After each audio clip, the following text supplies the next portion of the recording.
How do you find a property to renovate? Either to live in it, to sell it, or to rent it?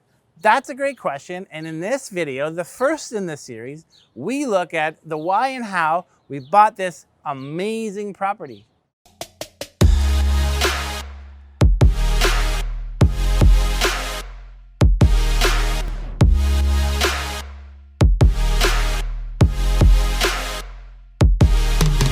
When you start looking for a property to renovate, you really want to know what you're looking for. Are you looking for a house to live in? Do you want to maximize the space? Do you want to add a third floor? Do you want a secondary suite? Do you want a laneway suite? Do you want a garden suite? Are you trying to maximize rental? These are all great questions that you need to think about first. In this case, we were looking for something in a great neighborhood on a quiet tree-lined street, something with laneway suite potential, and a house where we could add value through renovation, potentially add square footage, and definitely something with secondary suite or rental potential. And we found it. This property is actually a bit of an embarrassment of riches. Let's go talk to Tim, the architect on the project from Creative Union Network. Welcome, Tim. Hey, Paul. Let's talk a little bit about this project. So what do you love about the potential of this property? Well, I mean, this property has a lot of good characteristics that I think are important for the overall development. First and foremost, it is a really big lot. So it's wide and quite long, longer than the typical lot. I think it's at 152 feet. It's just huge. Precisely. What that affords you, because it also has one times coverage, it affords you a lot of extra building area. Yeah. So what does that mean, one times coverage? Can you explain that a little? Yeah, I mean, essentially one times coverage means that you're allowed the amount of square footage in the house, yeah, which is equivalent to the area of the lot. So it's essentially 100% of the gross floor area is so if you have a 3,000 square foot lot, you're allowed a 3,000 square foot house. Correct. Without going to committee. Yeah, exactly. And it doesn't include basement areas, so an area below grade is not included. And also it doesn't include the future potential of the laneway suite, which is another great thing that this property affords. Because it's within the laneway suite regulation and it applies as it applies, then we can build a laneway suite in the back here without any problems. And a secondary suite as well, right? Yeah, I mean, in all the areas that are residentially zoned, you're permitted to have a secondary suite. And I guess the other thing about this property is it actually slopes down in the back, right? Yeah, of course, that's an added bonus. It's typically not something that you would find here on the in the city, especially for these older houses. So you have a property that slopes towards the back, and then a basement walkout. So any future potential secondary suite would work really well, exiting right out to grade. Because typically then you have way better light, I guess, because typically you just have little basement windows. Yeah, right? Absolutely. You'll have almost like a full story exiting out to grade, and which really improves the quality of the suite potential. And obviously that's what we're striving for in the end, is to create the best quality for all the suites or units that will eventually be in the house. And I guess the other question is, we talked about going to committee.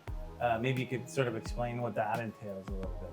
Yeah, so as we were saying, one of the great properties of this lot is the fact that there's so much available square footage for us. Yeah. Which we call the gross floor area, which is part of the calculation for the floor space index, which is it's a bit technical, but that's what the city is looking at. So, in a situation where you weren't able to, let's say, satisfy all the bylaw requirements on the property, then you would go to the Committee of Adjustments to ask the city for forgiveness on minor variances, as they're called, right, for the lot.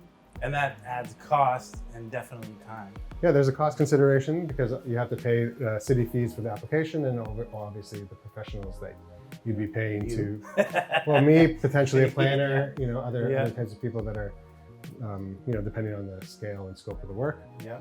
And and then there's the timing factor. It could add 6 months plus, I guess.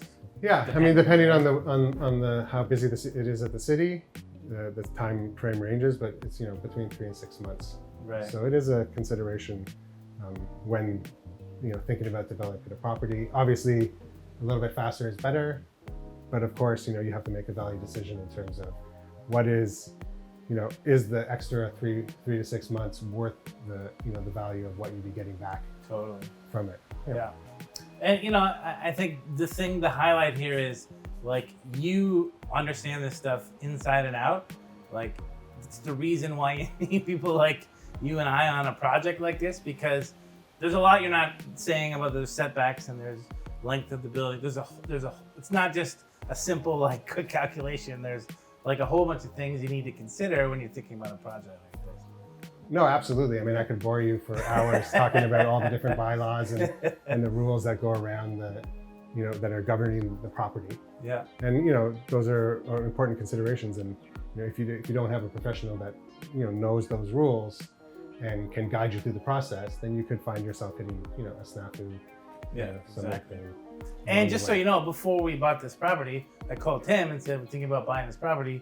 What do you think? And you were like, I love this lot for all those reasons, right? Yeah, absolutely. I mean, this is a great property. Like as we mentioned before, it's got a great sized lot. The existing building is a really good condition and character. You have the laneway potential in the back, and the extra depth. The sloping rear yard, which allows for the secondary suite access. So it's gonna be awesome. I mean, it ticks off all the boxes really. Yeah, totally. 100%. Thanks so much, Tim. Really great to have you as part of this project.